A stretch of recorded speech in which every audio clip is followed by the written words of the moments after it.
are receiving reports that 2 pigs have escaped from a maximum security area of Galicia and are currently on the run from their owners at Escape to El Campo Homestead. Reports from neighbors confirm that this is not the first time the pigs have escaped and have been spotted in various locations within the village and surrounding area. We will bring you more on this story as it unfolds.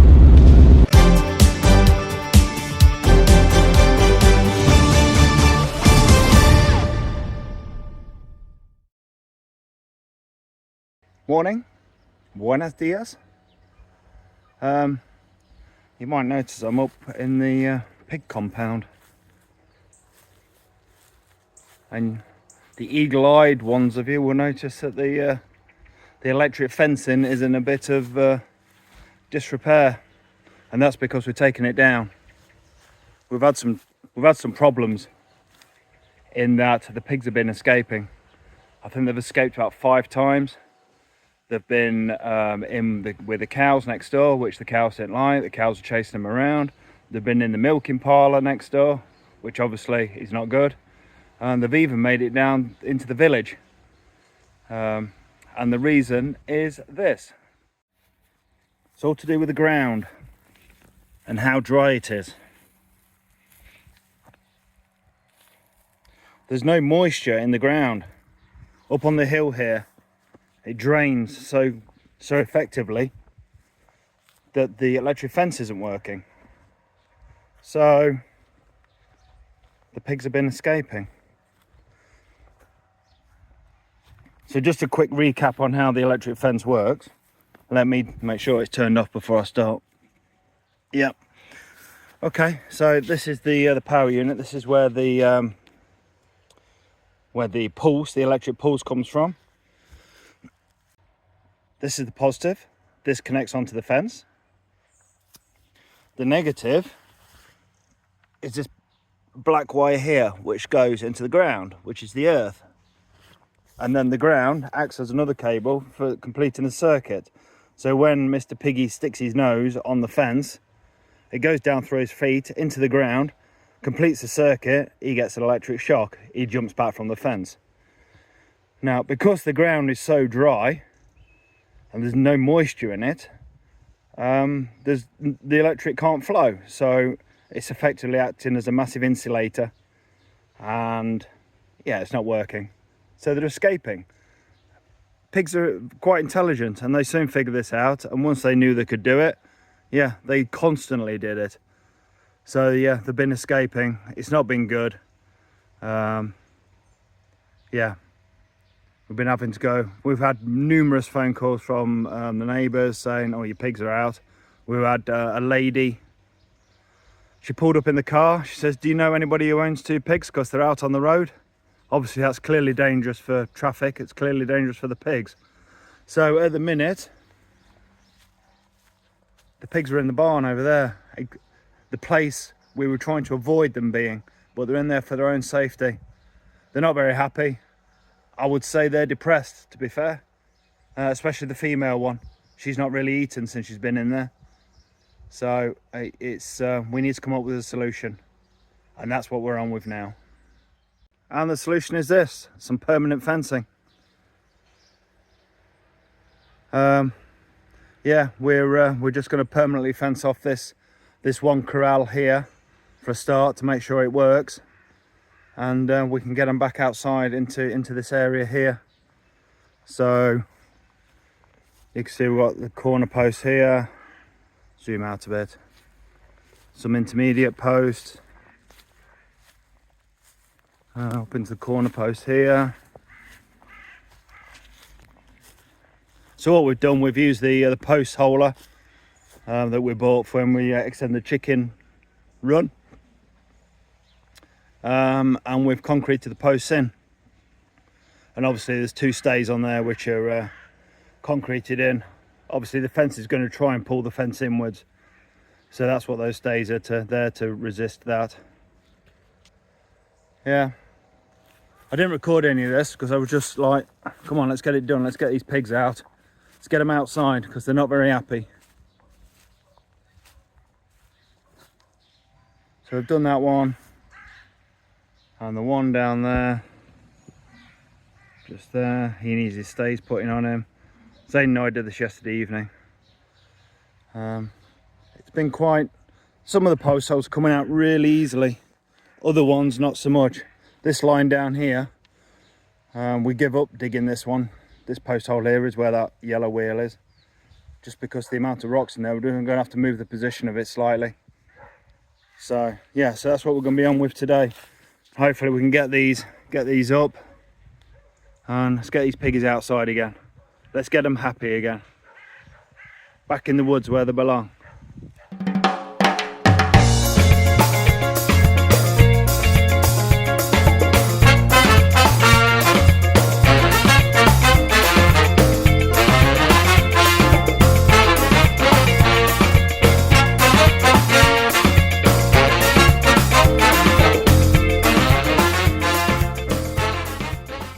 Right, all the fence posts are in.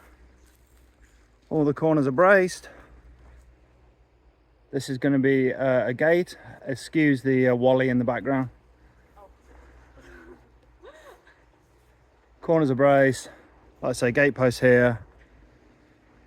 Yeah, so we just need to go and get the start putting the mesh on to go around. I think we've decided that we actually are going to put the electric fencing on the inside, because at some point it's got to rain, and at some point the ground has got to hold some moisture, so better belt and braces, I guess, than not.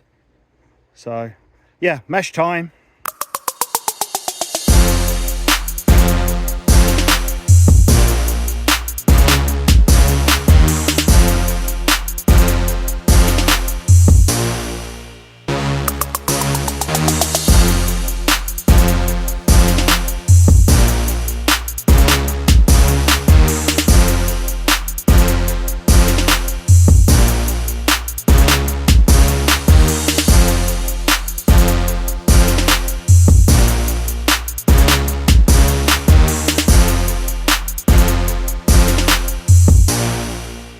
Okay, we've not recorded a lot of this because it's been a bit of a rush to get this all done, because we want to get the pigs out of the barn as soon as possible. I may have mentioned that a few times.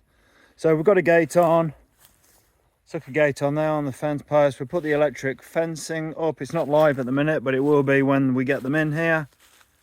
The water's ready, food's ready, house is ready.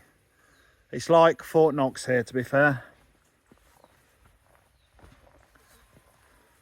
So we'll see if this works.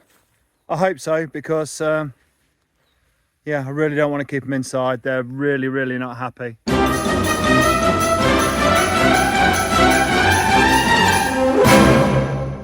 Okay, we have happy pigs again, hopefully. He's rolling in the mud and she's stood up, which she hasn't done all week. She's just been laying on the floor, moping, being depressed. But they're back. We got him in here. He was a bit touch and go. She came in pretty easily. He gave us a bit of a run around. So yeah, all good. And the electric fence is working, which is good. Good news. She's just zapped herself on it. Happy days. Right. Let's hope we need some dinner. Let's hope we don't get any phone calls from the neighbours saying, "Do you know that your pigs are in with our cows again?" Well done, everybody. Job good. Well done. Special thanks to Scarlett and Zane, because they've really helped with this. It's the morning after we released the pigs into the new maximum security compound, and they're still here, which is a bonus.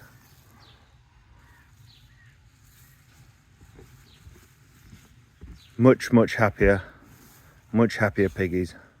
So I was thinking about this fence, as you do when you've done the job and you're mulling it through your mind. And one thing that was concerning me slightly is this bottom string here.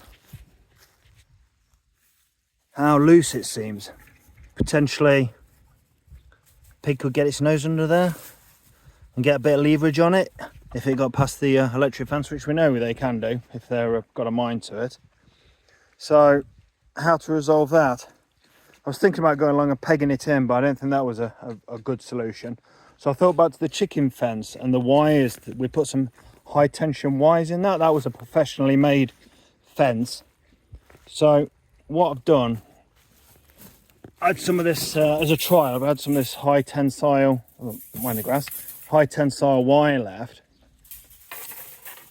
So taking inspiration from the chicken fence, what I've done is put this tensioner in and fix this to this post here, and ran this cable along two sides of the pig fence here, okay, and tensioned it up, and it really does get a good tension on it, and then attached the fence to that, which I think has made it a lot more secure at the bottom where I've attached it. So yeah, you see that, you know, Mr. Piggy's got to get his nose under there. I don't think he would do. He'd have to be very determined. Maybe in the middle, but yeah, again, like you can see, it's not moving as much than when we had the just the fence there on its own. So I've only got a bit of that high tensile wire left from when we did the chicken extension. So I'm going to go out and buy some more. I've done this side here and along to the gate just there. I'll do a similar one from the left of the gate there up to that top post there, and then I'll do another one across the back there. So again, it's just giving a bit more security, because when we put the pigs in here last night before we turned the electric fence off, Mrs. Pig went in quite easily. Mr. Pig put a bit more resistance up, and we had a bit of chasing around. And while we were chasing him around to get him in there, Mrs. Pig got in between the electric fence, which was off, and this new fence here, and she got a nose under here and started sort of rooting at and pulling at it. So I think it's a good job she got it in the corner here where it's quite sturdy, rather than maybe in the middle. So yeah, I think it'd be a good upgrade to get us to do that. Yeah, so I'll hopefully get that done this week sometime. Yeah, and the pigs are happy. Look at them.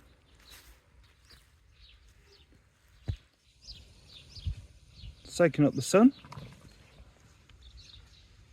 having a bit of a dust bath, loving life.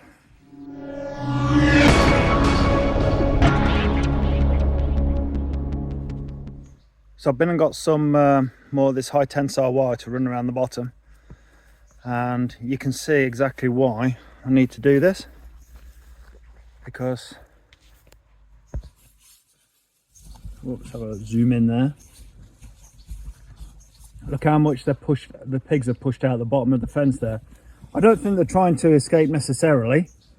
I think they've just been rooting around the bottom, but I think it's only a matter of time before they get their heads under it and pull it up and get out potentially. So what I'm going to do, I'm going to run one of these high tensile lines around the bottom and tension it right up, and then do one probably about a third of the way up the fence as well, because you can see the area they've been pushing at. Sorry about the zooming in and out. So there's those bottom two or three squares where they're pushed out.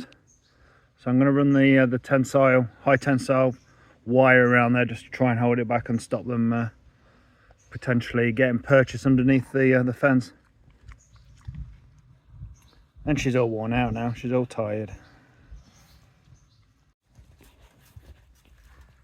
Have you ever seen that scene from Jurassic Park where the velociraptors are constantly testing the fence for weakness? I don't know about chickens being related to velociraptors. I think pigs must be. Look at them, constantly testing. So once again, I think I've finished the fence. for the third time. Second row of high tensile wire in to stop them pushing out where their noses are. I guess we'll see. Again, it's all the way around now. When I extend out down the bottom there and across there to give them the extra paddock as money allows, because this is quite an expensive setup now. I'm going to do it slightly differently.